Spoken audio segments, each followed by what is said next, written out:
का टॉपिक है अधिगम को प्रभावित करने वाले कारक। ठीक है, पहले हम अधिगम के बारे में जानेंगे।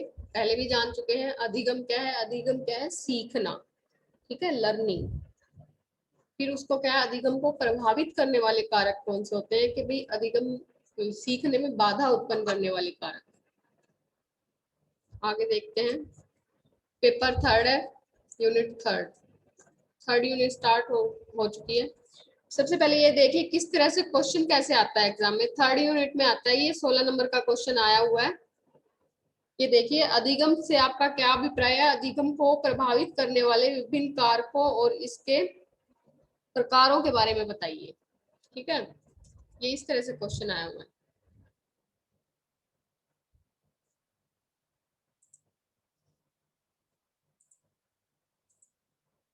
अधिगम के बारे में जानेंगे। अधिगम लर्निंग। अधिगम जन्म से लेकर मृत्यु तक चलने वाली प्रक्रिया है। बिल्कुल सही कि भाई इंसान जन्म से लेकर और मृत्यु तक सीखता रहता है कुछ ना कुछ। व्यक्ति प्रत्येक परिस्थितियों में सीखता है, बिल्कुल, और अपने व्यवहार में परिवर्तन करता है। और सीखना क्या है? जब हमारे व्यवहार में कुछ परिवर्तन आता है, क्योंकि जब हम कुछ नया सीखते हैं तो उसके अकॉर्डिंग हमारे व्यवहार में चेंज आना शुरू हो जाता है। यही है, क्या है? यही सीखना है। इसलिए हम कह सकते हैं कि परिस्थितियों के अनुसार अपने व्यवहार में परिवर्तन लाना ही सीखना है। ये देखिए परिभाषाएं देखिए। जेपी गिलफोर्ड, व्यवहार के परिणाम स्वरूप व्यवहार में परिवर्तन ही सीखना है। स्किनर ने क्या कहा है? सीखना व्यवहार में उत्तरोत्तर सामंजस्य की प्रक्रिया है। भाई सीखने के अकॉर्डिंग हमारे व्यवहार में जो परिवर्तन होता है वो ही क्या है? वो ही प्रक्रिया क्या है? सीखना है। क्रो एंड क्रो ने क्या कहा है? क्रो एंड क्रो के अकॉर्डिंग सीखना आदतों, ज्ञान और अभिवृत्तियों का अर्जन है। आदतों को मतलब के एक्वायर्ड करना, अर्जन करना, नए व्यवहारों का अर्जन करना, नई नॉलेज का। वुडवर्थ के अकॉर्डिंग नवीन ज्ञान और नवीन प्रक्रियाओं को प्राप्त करने की प्रक्रिया सीखने की प्रक्रिया है। भाई नई नॉलेज को अर्जित करना, एक्वायर्ड करना, ठीक है, वो क्या है? वुडवर्थ के अकॉर्डिंग सीखना है, अधिगम है, लर्निंग है। ये 2-3 परिभाषाएं हैं, ये इनको याद करेंगे आप। सीखने को प्रभावित करने वाले मुख्य बिंदु देखिए। विषय सामग्री का स्वरूप सरल से कठिन की ओर। ठीक है, जो भी हमारा विषय सामग्री है, जो भी टॉपिक है, जो भी विषय है, सबसे पहले हम उसके जो इजी पॉइंट्स हैं उनको जानेंगे, फिर सरल से मतलब कठिन की ओर जाएंगे हम। बालकों का शारीरिक व मानसिक विकास, परिपक्वता, मैच्योरिटी, सीखने का समय व थकान।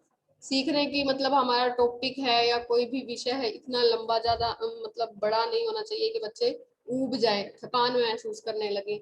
सीखने की इच्छा, बच्चे के अंदर सीखने की इच्छा कितनी है। प्रेरणा, मोटिवेशन लेवल कैसा है। अध्यापक व सीखने की प्रक्रिया, शिक्षक का स्थान, पथ प्रदर्शन के रूप में। अध्यापक कैसे? अध्यापक के अंदर मतलब वो गुण सभी विद्यमान होने चाहिए जो बच्चे को सीखने के लिए तैयार कर सके। ठीक है, सीखने की विधि, खेल करके सीखना, पूर्ण सामूहिक व संबंध, ग्रुप में सीखना या खेल के द्वारा सीखना।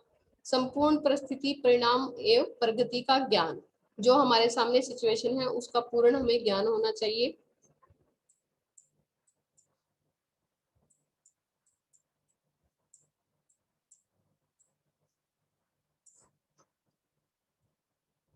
अधिगम को प्रभावित करने वाले कारक कारक देखेंगे आगे।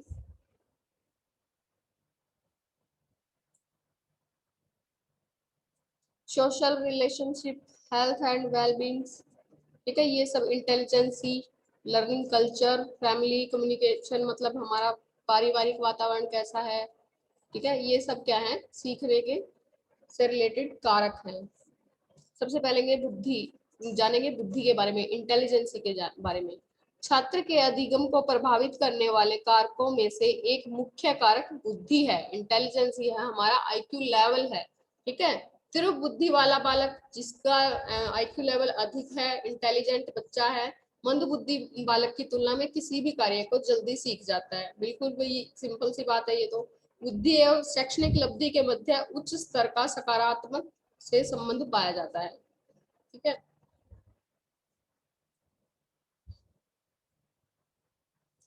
स्वास्थ्य एवं उम्र,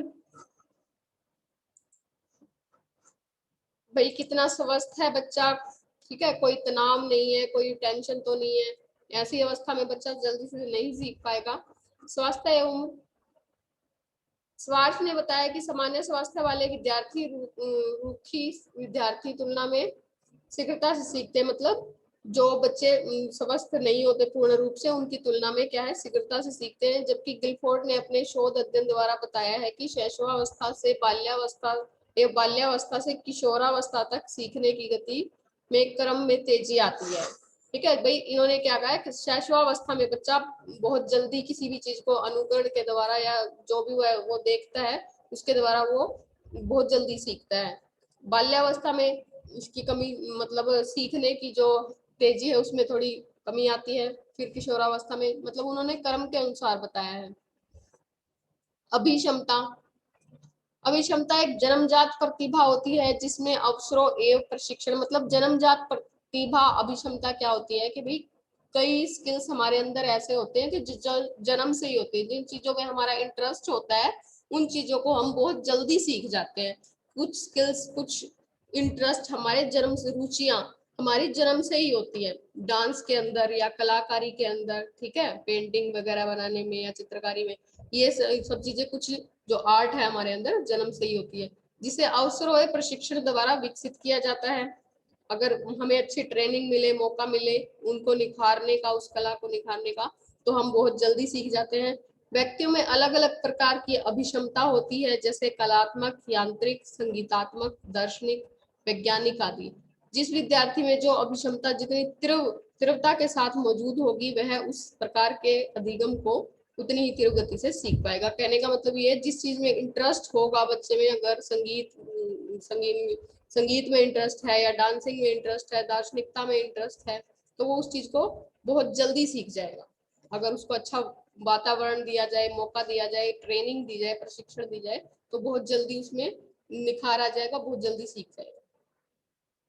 सीखने की तत्परता, मतलब कि एक्साइटमेंट कैसी है हमारी किसी भी चीज को सीखने के लिए, ठीक है, हमारे ऊपर कोई प्रेशर है किसी भी चीज को सीखने का, तो हम नहीं सीख पाएंगे, और सीख भी गए तो वो जो नॉलेज है हमारी परमानेंट नॉलेज नहीं रहेगी, स्थायी ज्ञान नहीं रहेगा।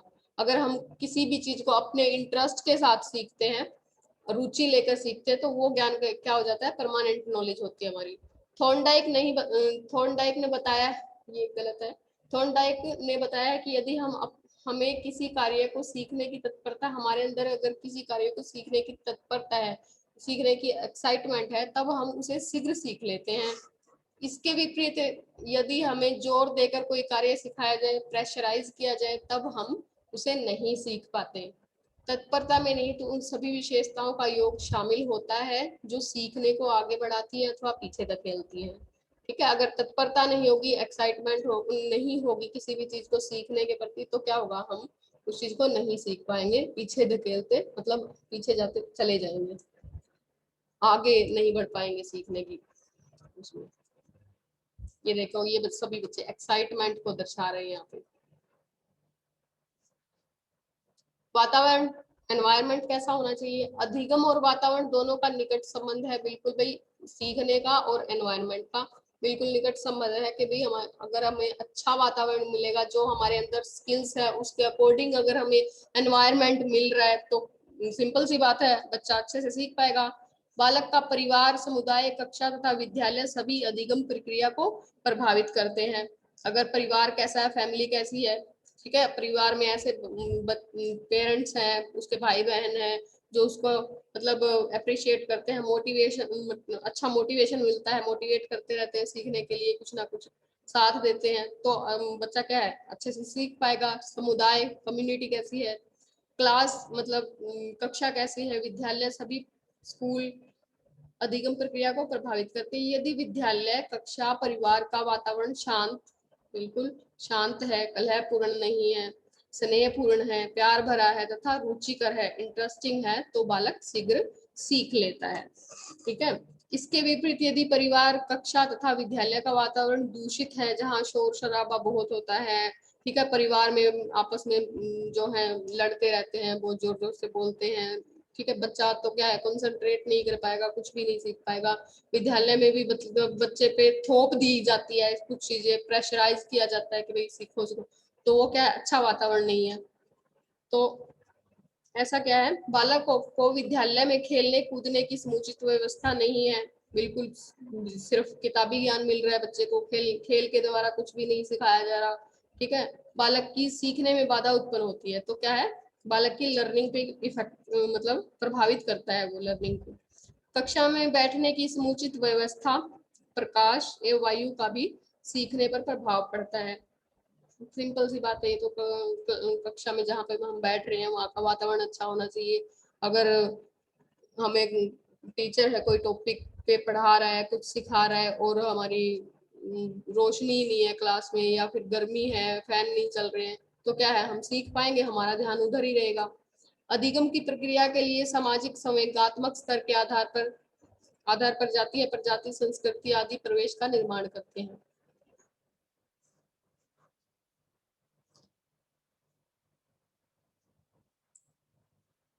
अधिगम अथवा प्रवृत्ति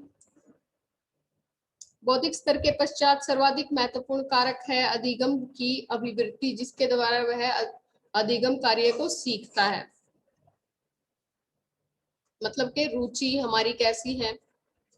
सक्रिय आक्रामक अभिवृत्ति होने पर विद्यार्थी तीव्र गति से सीखता है, मतलब कि एक्टिव, किसी भी आक्रामक, ये तो नेगेटिव वर्ड है, एक्टिव रहना, मतलब किसी भी चीज को अगर सीखना है तो हमें सक्रिय रहना पड़ेगा, एक्टिव रहना पड़ेगा, रुचि के साथ सीख, इंटरेस्ट लेकर सीखनी पड़ेगी। तो क्या होता है, विद्यार्थी तीव्र गति से सीखता है, जल्दी सीख जाता है। जबकि निष्क्रिय देववंशी सीखने की गति अत्यंत बंद हो जाती है। अगर हम निष्कर्ष या आलसी की तरह पड़े रहेंगे, कुछ भी हमारे अंदर हम एक्टिव नहीं है, ठीक है, कोई जोश नहीं है सीखने के प्रति, कोई इंटरेस्ट नहीं ले रहे, तो क्या है, सीखने की गति धीमी, क्या बिल्कुल रुक ही जाएगी हमारी। परिपक्वता, मैच्योरिटी लेवल देखिए, मैच्योरिटी परिपक्वता सीखने में अहम भूमिका प्रदान करती है, क्योंकि परिपक्व अदालत में जिज्ञासा प्रबल होती है और अधिगम में जिज्ञासा का अति महत्वपूर्ण स्थान है। मतलब मैच्योरिटी लेवल कैसा है बच्चे का, तथा अभ्यास द्वारा उसका विकास होता है, और क्या है, अभ्यास द्वारा, प्रैक्टिस द्वारा उसको डेवलप किया जाता है। यदि परिपक्वता में पूर्व सीखना शुरू कर दिया जाए तो समय और शक्ति दोनों ही व्यर्थ जाती हैं। मतलब परिपक्वता से, मैच्योरिटी से पहले ही अगर सीखना शुरू कर दिया जाए तो क्या होगा, समय और शक्ति दोनों ही व्यर्थ जाती है। मतलब कि मैच्योरिटी लेवल भी एज के अकॉर्डिंग, उसके मेंटल लेवल के अकॉर्डिंग ही हमें बच्चे को सिखाना चाहिए, कि भाई ऐसी चीजें हम 1-2 साल के बच्चे को ऐसी चीजें सिखा रहे हैं जो उसके समझ से बिल्कुल ही बाहर है, तो क्या बच्चे पे के दिमाग पे बर्डन होगा। अतः माँ बाप को यह ध्यान देना चाहिए कि उदाहरण आप अध्ययन कर चुके हैं कि एक 8 से 10 वर्ष का बालक साइकिल चलाना सहज ही सीख जाता है, किंतु भारी वाहन नहीं सीख पाएगा। ठीक है भाई, 8 से 10 साल के बच्चे को साइकिल अच्छे से आ जाती है, अगर ये ही साइकिल हम 2 साल के बच्चे को चलाना सिखाए या उससे उम्मीद करें तो वो नहीं हो पाएगा। साइकिल चलाना सीखने की स्थिति में वह शारीरिक व मानसिक दृष्टि से परिपक्व है, क्योंकि ये 8 से 10 साल का जो बच्चा है वह फिजिकल रूप से भी और मेंटल रूप से भी मैच्योर है, पूरी तरह से सीखने के लिए तैयार है। किंतु भारी वाहन चलाना सीखने की स्थिति में वह दोनों दृष्टि में अपरिपक्व है, मैच्योर नहीं है। इस प्रकार परिपक्वता और अधिगम का घनिष्ठ रूप से पारस्परिक संबंध है। बालकों को सिखाई जाने वाली क्रियाएं उसकी आयु स्तर, एज के अकॉर्डिंग तथा क्षमता के अकॉर्डिंग अनुकूल होनी चाहिए। भाई वो कर भी सकता है, कैपेसिटी कितनी है उसकी, तो उसके अकॉर्डिंग ही होनी चाहिए। सीखने की विधि, सीखने के लिए अधिगम में किस विधि का प्रयोग किया है, इस पर सीखना निर्भर करता है। सीखने की अनेक विधियां हैं, भाई सीखने की टेक्निक्स क्या क्या हैं, जैसे संपूर्ण विषय वस्तु एक बार में सिखाना, ठीक है, या तो एक जो हमारा टॉपिक है पूरा पूरा टॉपिक ही हम एक बार में सीखे तो क्या होगा, वो हम जल्दी से समझ नहीं पाएंगे। संपूर्ण विषय वस्तु को अंशों में विभाजित कर सीखना, मतलब कि उसको एनालाइज करके विश्लेषित करके सीखना, टुकड़ों में तोड़ कर सीखना। ठीक है, विषय वस्तु को रख कर सीखना था, समझ कर सीखना, ये रख कर नहीं है, रट कर है ये। विषय वस्तु को रट कर सीखना अथवा समझ कर सीखना। अगर हम रट कर सीखेंगे तो क्या होगा, वो परमानेंट नॉलेज नहीं रहेगी। समझ के सीखने की कोशिश करेंगे तो वो क्या हो जाएगा, वो ज्ञान हमारा स्थायी हो जाएगा, परमानेंट नॉलेज हो जाएगी। शोध अध्ययन बताते हैं कि यदि विद्यार्थी रटने के, ये रटने नहीं है, रटने रटने के स्थान पर समझ कर सीखता है तो वह जल्दी सीख जाता है। ठीक है,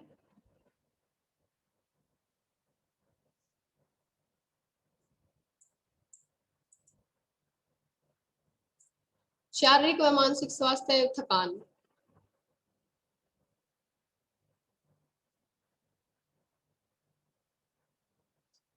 समस्त व्यक्ति की ज्ञानेंद्रिया तथा उसकी बुद्धि ठीक तरह से कार्य करती है। इसके विपरीत यदि व्यक्ति शारीरिक तथा मानसिक दृष्टि से अस्वस्थ है, अगर वह फिजिकल रूप से या फिर मेंटली स्वस्थ नहीं है, अस्वस्थ है, ठीक से काम नहीं कर पा रहा, तो वह सीखने के प्रति जागरूक नहीं होगा, वो क्यूरियोसिटी नहीं होगी बच्चे में, वो इच्छा नहीं होगी उसको सीखने के प्रति उसके अंदर, क्योंकि ज्ञानेंद्रिय तथा बुद्धि सीखने की प्रक्रिया में योगदान देती है। ज्ञानेंद्रिय मतलब हमारी आंख, कान, नाक, ये जो हमारी सेंस है, मतलब के जिनके द्वारा हम सीखते हैं, आंखों के द्वारा देखकर सीखते हैं, ठीक है, सुनकर सीखते हैं, त्वचा के द्वारा मतलब स्पर्श करके, महसूस, अनुभव करके सीखते हैं। तो ये क्या है, ज्ञानेंद्रिय तथा हमारी बुद्धि, हमारा दिमाग सीखने की प्रक्रिया में योगदान देता है। विद्यालयों में विश्राम बेला में पोषाहार देना, व्यायाम तथा खेलकूद में भाग देने के लिए प्रोत्साहित करना। ठीक है, जैसे विद्यालयों में अब क्या है, शारीरिक रूप से स्वस्थ बनाने के लिए बच्चे को मिड डे मील स्टार्ट की गई है, ठीक है, ताकि उसको न्यूट्रिशन मिल सके। खेलकूद पर भी पूरा ध्यान दिया जाता है ताकि बच्चा फिट रहे, मतलब भाग लेने के लिए प्रोत्साहित किया जाता है, तथा विशेष परिवर्तन करना आदि उपायों में छात्रों की थकान दूर की जाती है, ताकि बच्चों की थकान दूर हो सके। थकान दूर होने से बालक पुनः स्वस्थ अनुभव करता है और पुनः कार्य करने हेतु शारीरिक व मानसिक दृष्टि से तैयार होता है। भी सिंपल बात है, ये तो बच्चा अगर मानसिक और शारीरिक रूप से स्वस्थ होगा तो ही वो किसी चीज में इंटरेस्ट लेगा, और इंटरेस्ट लेगा तो ही वो सीखेगा। वंशानुक्रम, हेरिडिटी देखिए, बालकों में निहित अनेक गुण व क्षमताएं उनके वंशानुक्रम की देन होती हैं। बालकों की अधिगम पर इन वंशानुक्रम की विशेषताओं का मतलब प्रभाव पड़ता है, अर्थात वंशानुक्रम की विशेषताएं बालक के अधिगम को प्रभावित करती हैं। ठीक है, वंशानुक्रम क्या है कि भाई उसके परिवार में जो माता पिता से जो उसको गुण मिले हैं, अगर माता पिता इंटेलिजेंट हैं, अच्छे, मतलब उनकी अधिगम क्षमता अच्छी है, तो बच्चा क्या है, बच्चे के अंदर भी वही गुण विद्यमान होंगे। पाठ्य सामग्री क्रियाएं, हमारी पाठ्य सामग्री कैसी है, ठीक है, और उनके प्रति एक्टिविटीज हमें कैसी करवाई जा रही है, ये देखिए। शिक्षा मनोविज्ञान के विकास के कारण पाठ्यक्रम में अनेक महत्वपूर्ण सामग्री क्रियाओं का स्थान दिया जाने लगा है। वाद विवाद प्रतियोगिता, निबंध, लेख, कहानी प्रतियोगिता, कंपटीशंस वगैरह करवाए जाते हैं। अंताक्षरी, बालचर विद्या, भ्रमण, घूमने के लिए ले जाया जाता है। छात्र संघ, खेल कूद, अभिनय, नाटक, संगीत तथा इसी प्रकार की अन्य, ये सब क्रिया मतलब के एक्टिविटीज करवाई जाती हैं। अन्य क्रियाओं को पाठ्यक्रम में स्थान देने के कारण बालकों के सर्वांगीण विकास में बहुत सहयोग मिलता है। यहाँ पे क्या है कि भाई ये सभी एक्टिविटी आज के हमारे पाठ्यक्रम में शामिल है, ठीक है। जैसे एनुअल फंक्शन होते हैं, उसमें अभिनय, नाटक, संगीत, ये सभी चीजें इंक्लूड होती है, तो उससे क्या होता है, बच्चे का सर्वांगीण विकास होता है, ओवरऑल डेवलपमेंट होता है।